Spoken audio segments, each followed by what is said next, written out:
Et bonjour les amis, on se retrouve aujourd'hui avec cette magnifique box Topside de chez Dovpo, box totalement innovante dans le monde du bottom feeder. Je vais vous expliquer ça en détail juste après. La box va vous être livrée dans cette magnifique boîte. Alors bravo Dovpo, parce que c'est vraiment rare d'avoir une aussi belle boîte pour transporter sa box. C'était important de le souligner. Vous aurez votre box bien évidemment, un câble micro USB pour la recharge, un outil de maintenance avec des vis de rechange, vous avez bien entendu la notice, ainsi qu'une deuxième bouteille skunk pour le liquide. Soyons honnêtes, c'est pas une box mini, c'est une box de taille moyenne, elle tient pile poil dans la main, elle n'est pas trop lourde. Après, ce genre de gabarit là, c'est un minima étant donné les spécificités de cette box. Mais franchement, on a connu vraiment beaucoup plus gros et plus lourd. Au niveau de sa structure, cette box est composée majoritairement de deux compartiments. Le premier, là où on va retrouver la queue, avec les commandes électroniques qui sont en façade, et évidemment la carte qui fait marcher la box. Sur la droite, on va retrouver le compartiment qui va accueillir le top fill skunk, c'est-à-dire le réservoir pour le liquide, auquel on peut accéder par le haut ou par le bas, et qui va nous offrir une capacité de 10 ml de liquide. Vu de dessus, on distingue vraiment bien les deux parties qui composent cette box. Vous avez le pin BF qui va vous permettre de pomper pour faire remonter votre liquide jusqu'à votre dripper, et ici vous avez le bouchon pour accéder au réservoir de liquide. Grâce à sa forme un petit peu galbée, vous allez pouvoir accueillir un dripper d'une taille maximum de 25 mm. Et de l'autre côté, en dévissant le bouchon, nous avons accès directement au remplissage du liquide. C'est là que nous avons l'innovation. Alors c'est tout simple, vous allez presser comme d'habitude votre liquide qui va remonter par un petit tuyau, puis qui va passer dans un orifice pour enfin venir irriguer votre dripper.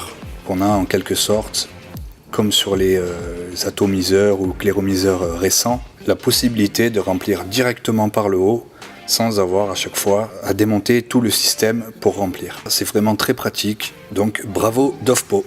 Bien entendu, vous aurez toujours accès à la fiole pour la nettoyer ou la changer par le dessous, et vous pourrez ainsi venir déclipser votre fiole skunk.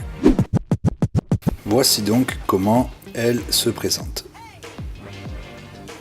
Le système est tout simple, il s'agit d'une fiole en silicone, la même que vous trouvez d'habitude, sauf que là, elle est enfermée dans une armature qui permet après de tenir en place dans la box. Étant donné que Dovpo a vraiment bien fait les choses, la fiole est bien entendu entièrement démontable. Et voici comment cela se présente à l'intérieur. Nous retrouvons notre armature. Nous avons, très important, une petite durite en plastique par laquelle vient en fait remonter le liquide lorsque vous créez une dépression en appuyant sur la bouteille en silicone. Et c'est ça qui permet au liquide de remonter par le petit trou que vous voyez ici. Le liquide va ensuite passer par ce conduit latéralement jusqu'à l'arrivée de liquide sur le pin BF. C'est donc là que réside l'innovation de Dovpo. Pour réinstaller le tout dans la box, c'est très simple. On vient faire coulisser, éclipser notre bouteille, et ensuite on n'a plus qu'à refermer la trappe qui se situe en dessous. Je vais donc maintenant pouvoir procéder au remplissage avec mon liquide favori comme d'habitude.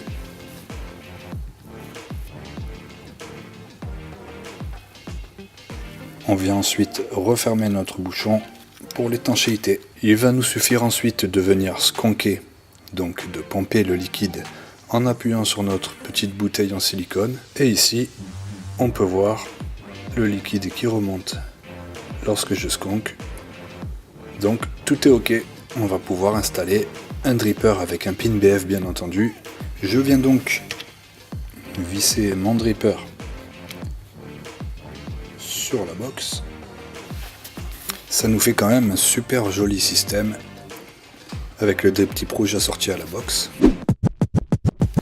En ouvrant ma partie basse, je vais pouvoir venir insérer la queue de mon choix. Donc grâce à l'adaptateur Nous pouvons utiliser du 18650, du 20700 ou du 21700 pour une plus grande autonomie. Pour ma part, je choisis d'utiliser un 21700. Je viens refermer le dessous. Comme d'habitude, on vient donc cliquer 5 fois pour allumer la box.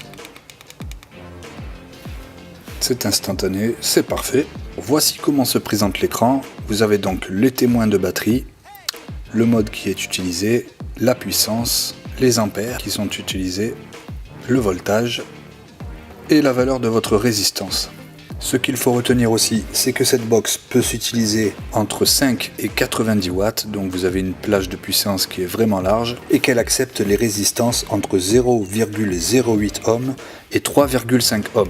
En cliquant sur le bouton Fire et le bouton moins en même temps, vous accédez au mode bypass, et en rappuyant, vous revenez en mode wattage. Sachez qu'il est aussi possible de faire une mise à jour afin d'obtenir le mode de contrôle de température, en vous rendant sur le site du fabricant et en mettant votre box à jour par la prise micro USB qui se trouve sur le côté de la box. Le port micro USB vous permettra bien évidemment aussi de recharger votre accu et de mettre à jour le chipset comme je vous l'ai dit.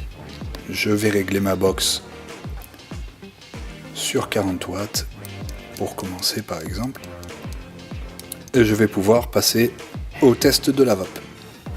N'oubliez pas de sconquer quelques fois afin de faire remonter un petit peu de liquide, sinon ça sera le dry heat assuré.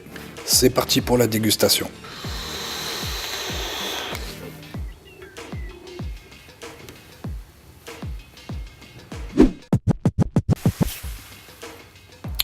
Ça marche vraiment bien, c'est vraiment sympa. Comme vous pouvez le voir, il n'y a pas de fuite, c'est super simple d'utilisation. Je le redis encore, mais bravo Drovpo pour cette magnifique box et cette nouvelle innovation dans le monde de la vape. J'espère que cette vidéo a été instructive pour vous et vous aura plu. N'hésitez pas à consulter notre site pour avoir plus d'informations. Et je vous dis à bientôt!